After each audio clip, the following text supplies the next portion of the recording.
In this video, you'll learn how to set a task budget on TaskRabbit.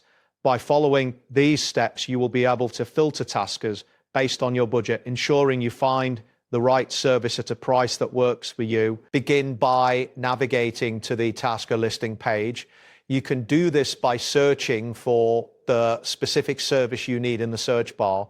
Once you have entered your search query, press enter to view the available taskers for that service. After the results load, locate the price filter on the left panel of the screen. This panel contains various options that help you refine your search based on different criteria. Next, find the price slider, which allows you to adjust your budget range. The slider typically ranges from $10 to $150 or more. Click and hold the slider, then drag it left or right to set your desired budget range. As you adjust the slider, pay attention to the average hourly rate displayed below it.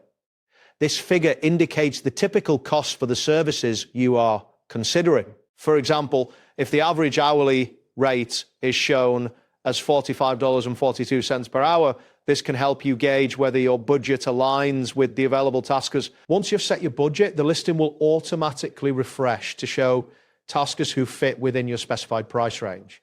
You can now browse through the profiles of these taskers to find the one that meets your needs without exceeding your budget. That wraps up today's guide. Thanks for watching, and catch you in the next tutorial.